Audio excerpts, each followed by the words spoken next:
Datang ke Gunung Padang ini tentang misteri yang belum terang. Para arkeolog meneropong ada timbunan kehidupan purba yang nyata. Sementara itu, mereka yang terbiasa mendekati dari sisi mistik menelisik jejak gaib yang tak kasat mata.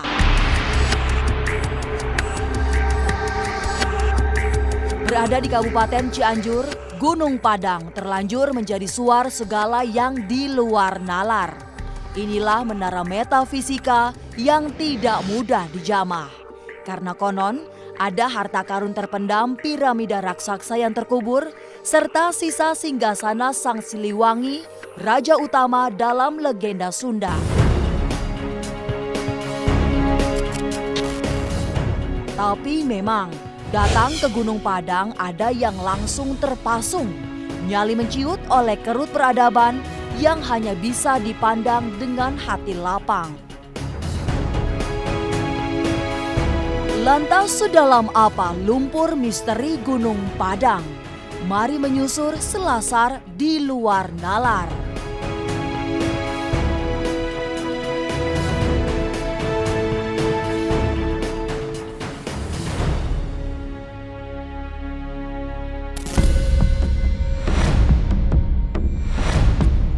Selamat siang pemirsa, saya Soraya Diva akan mengajak Anda untuk mengupas misteri dari berbagai sisi agar tak lagi menjadi teka-teki.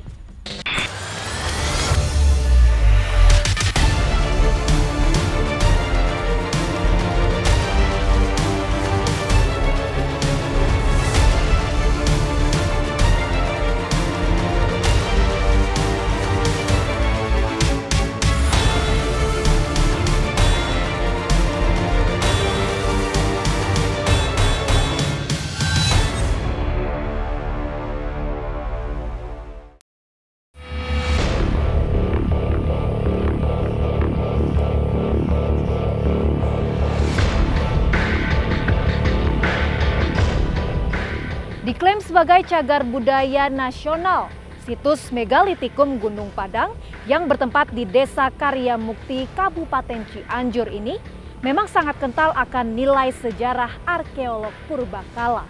Dianggap suci dan keramat, pesona situs ini disinyalir menyimpan kisah klinik legenda sang Raja Pajajaran Prabu Siliwangi. Berusia ribuan tahun sebelum Masehi, inilah situs yang mengubah peradaban umat manusia.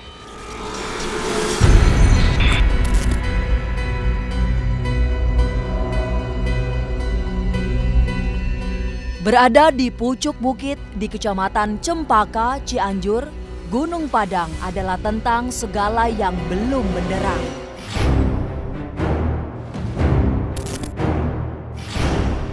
Banyak jebakan mitos, bilik mistik, kawah sejarah yang tak terjamah, serta misteri arkeologi yang butuh penerang. Mitos Prabu Siliwangi rasanya terlanjur masyhur, sehingga para arkeolog seolah bermonolog saat menerjemahkan jejak alam Gunung Padang. Sementara itu, sirah sejarah bagai tak berkutik dihimpit mistik situs megalitik ini.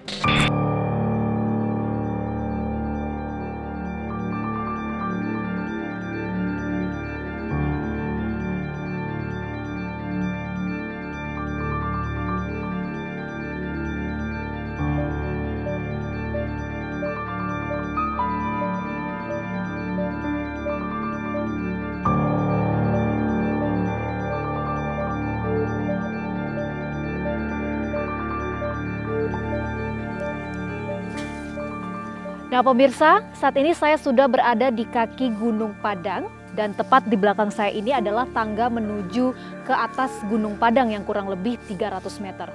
Namun sebelum itu saya ingin menemui juru pelihara situs Gunung Padang ini untuk menggali lebih dalam informasi mengenai situs Gunung Padang. Tetap ikuti penelusuran saya hanya di luar dalam.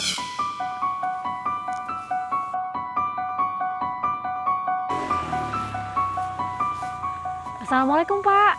Waalaikumsalam. Bapak, ini Bapak Pak Nanang. Iya, saya Pak Nanang. Bapak juru pelihara di sini ya Pak ya? Betul sekali. Iya nih Pak, saya Soraya dari di luar Nalar Pak. Iya. Saya ingin tanya nih Pak, sebenarnya seperti apa sih Pak situs Gunung Padang ini? Situs Gunung Padang merupakan peninggalan prasejarah zaman megalitik, zaman megalitikum ya, yang alhamdulillah sekarang sudah diakui oleh Indonesia sebagai cagar budaya nasional. Jadi salah satu cagar budaya nasional. Betul. Pak, tapi saya penasaran nih, sebenarnya bagaimana sih ditemukannya Gunung Padang ini, situs Gunung Padang ini? Nah, mulai ditemukannya Gunung Padang ini sekitar tahun 1763. 1763 ya? Bukan ditemukan, sudah digunakan.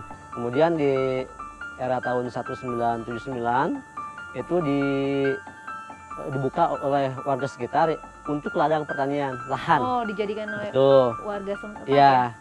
Awalnya hanya beberapa bagian batu yang muncul ke permukaan. Setelah penggemburan lahan untuk ladang, kemudian banyak batu-batu yang berantakan berserakan yang baru kesingkap atau kebuka kan. Betul.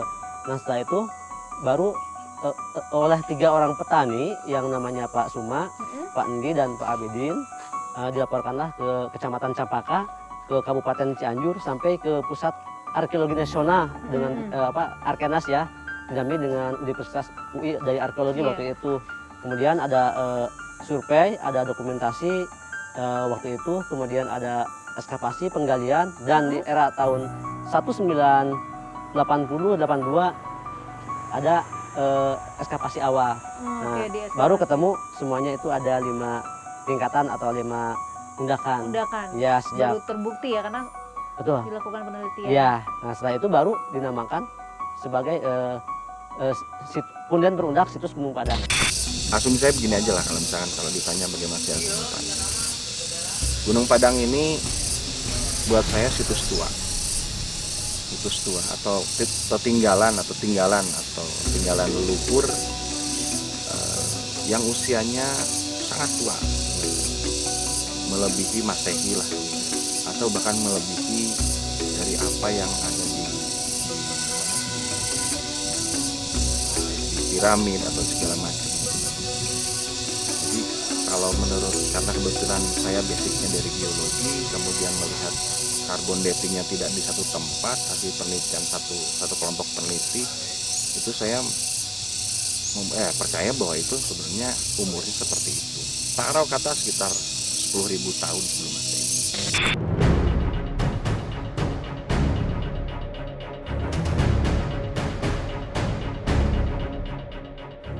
Tertimbun dalam jarak waktu yang bahkan disebut-sebut selama puluhan ribu tahun, Gunung Padang memang padang ilalang bagi ilmu pengetahuan. Tapi sejak mencuat di tahun 2014 hingga kini, belum banyak yang tersibak, sehingga Gunung Padang tetap berada dalam rimbunnya beluar di luar nalar. Dalam legenda Sunda, terkuak jejak Prabu Siliwangi di sini.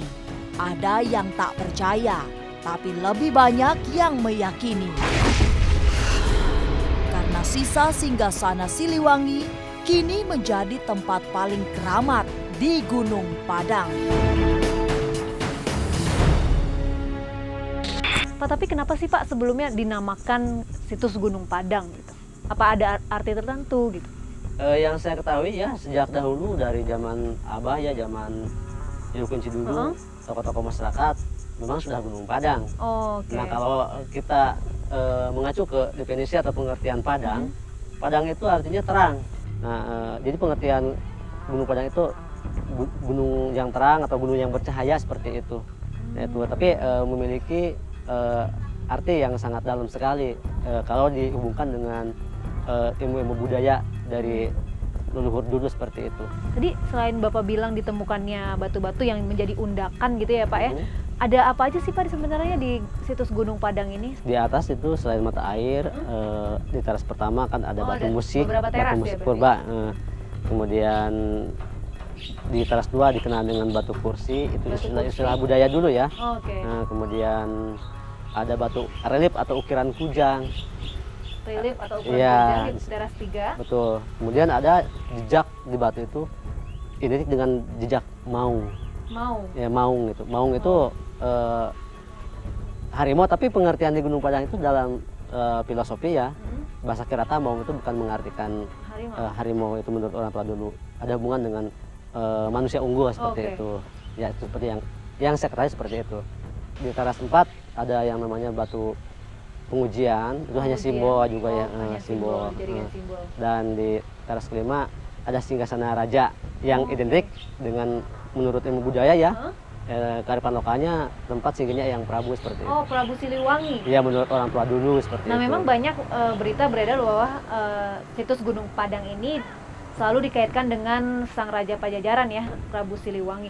Nah, menurut Pak Nanang sendiri sebagai juru pelihara di sini, dari kacamata Pak Nanang tuh melihatnya itu seperti apa? Kalau melihat dari kacamata saya ya, saya cukup yakin bahwa Gunung Padang itu merupakan situs prasejarah yang mana usianya sangat tua sekali. Sejak dahulu kala di sini sudah ada peradaban. Peradaban. Iya, peradaban. Salah satunya adalah legenda yang Raja Pajajaran itu ya, Iya, Prabu Siliwangi. betul. Tapi sebelum era yang dikenal dengan Prabu Siliwangi ya, ini struktur ini atau bangunan ini sudah ada. Sudah ada jauh Betul. sebelum itu Ya, ya. itu menurut masyarakat pun sudah ada sejak dahulu kala seperti itu. Baik.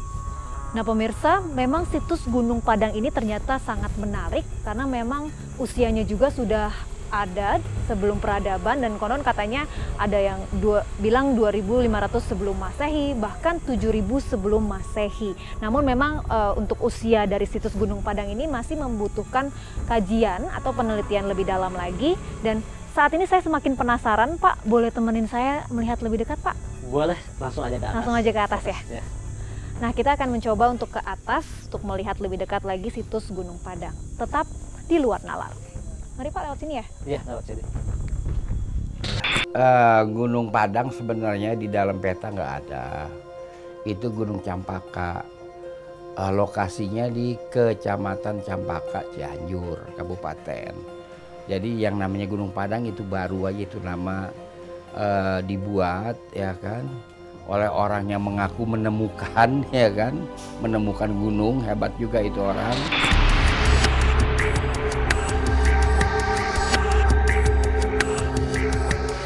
Memasuki area Gunung Padang yang lapang, mari memulai dengan bersesuci. Setidaknya itulah adab setiap menjejak tempat keramat yang syarat adat. Para leluhur juga sudah mengatur, begitu memasuki kawasan ini, ada mata air suci untuk membasuh diri. Banyak yang percaya itu, tapi ada yang meyakini air suci ini memberi tuah dan berkah.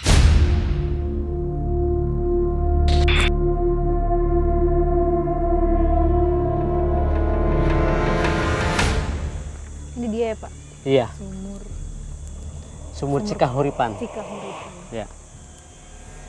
Nah pemirsa, saat ini kami sudah sampai di salah satu tempat yang ada di situs Gunung Padang, yaitu sumur Cikahuripan. Tapi sebenarnya Cikahuripan itu artinya apa sih Pak? Cikahuripan ya, cai itu kan air ya. Cai. Ya, hurip itu hidup. Gitu. Jadi pengertian Cikahuripan itu, kenapa ada istilah Cikahuripan? Nah, karena kita sebagai manusia tanpa mengkonsumsi air atau menggunakan air itu kan lemas. Nah, bahkan secara ilmiah ya, manusia itu 80% air. Nah, itu. Sehingga tradisinya adalah dulu hingga sekarang yang meyakini sebelum naik ke atas dianjurkan untuk bersih-bersih. Yang tadi Bapak bilang mensucikan diri di sini. Kemudian meminum air Ini ini. boleh Pak airnya diminum? Boleh, dan ini sehat. Bahkan udah diteliti sama ahli kesehatan dari kandungan air. Ini pH-nya luar biasa. Ini sangat bagus untuk dikonsumsi tanpa direbus dulu. Nah pemirsa, inilah yang dinamakan sumur Cikahuripan, dan memang sumur ini juga sudah diteliti. Katanya airnya memang baik dan pH-nya juga sangat baik, dan tradisi dari orang yang memang mau mengunjungi situs Gunung Padang ke atas itu harus mensucikan diri ya Pak, sekedar membasuh bersih-bersih, membasuh muka atau cuci tangan dan sebagainya. Boleh Pak? Minum. Ya. Pakai ini? Ya, tuh ambil gaya ini.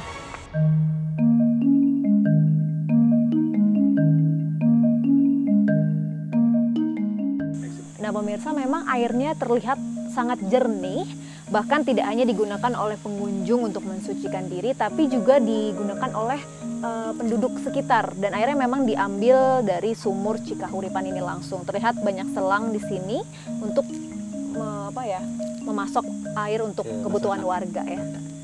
Boleh Pak? Boleh mencoba? Mohon maaf ya, dicuci dulu tangannya. Sebentar ya Cuci Pak. tangan dulu.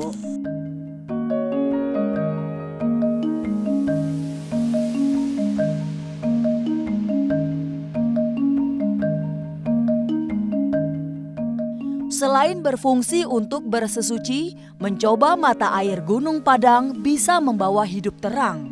Sebab air suci ini akan mengalir mengusir anasir negatif secara masif. Nah pemirsa, setelah tadi kami mensucikan diri dengan air di sumur Cikahuripan, sekarang kita akan menuju ke atas ya Pak, Ya. ke situs Gunung Padangnya. Namun di sini saya melihat ada dua jenis tangga untuk menuju ke situs Gunung Padangnya. Ini apa perbedaannya Pak sebenarnya? Nah ini ada 2 jalur ya, 2 jalur tangga. Nah ini yang sebelah kiri dari kita ya, dari saya. Ini Kiri sini? tangga yang asli, batu cagar budaya yang asli. Nah kalau ini belum lama dibangun 2012. Ini dari corat atau dari beton. Dari beton. Untuk mempermudah pengunjung yang mau kunjungan atau berwisata ke Gunung Padang. Nah kita sebaiknya yang asli aja biar Yang asli tahu. aja biar merasakan Karena secara ini langsung pertama, ya. biar tahu yang curam ini dan keaslian batu-batu tangga yang asli. Dan perbedaannya ini dari tangga yang asli dan tangga yang buatan ini. Kalau tangga yang asli ini curam dan juga tingginya 175 meter ya Pak. Ya. Dan kalau yang buatan ini 300 meter. Tapi sekarang kita mau nyobain yang asli biar merasakan secara langsung bagaimana melewati tangga curam ini. Langsung saja yuk Pak, kita ke atas. Ayo, enggak.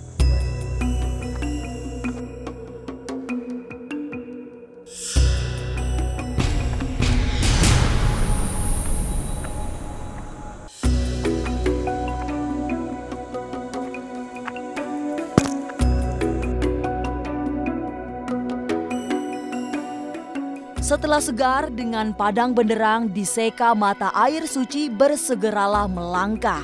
Dari sini bersiaplah dibuat tercengang, bahkan oleh gundukan demi gundukan sejak anak tangga pertama Gunung Padang. Hitunglah jumlah anak tangga itu, niscaya tak ada jumlah yang sama pada setiap orang yang berusaha menghitung.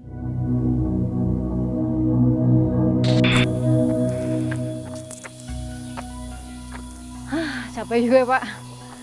Nah pemirsa, saya baru melewati beberapa anak tangga yang memang benar ya Pak, tulisannya curam. Karena memang ini sangat curam dan saya melihat di atas lebih curam lagi. Betul. Ini kira-kira sampainya berapa lama lagi Pak? Nah, ini udah 50% ya. 50%? Sekitar 50% lagi sampai. Ya. Dan tapi ini tidak licin ya Pak, walaupun hujan juga katanya Ini ya tadi. aman walaupun hujan hujan besar ya. Besar. Ini batu ini nggak licin, aman untuk Aman. Tapi diinjak. memang sangat curam, jadi memang harus tetap berhati-hati biar nggak tergelincir atau jatuh. Kita lanjut lagi Pak. Ya.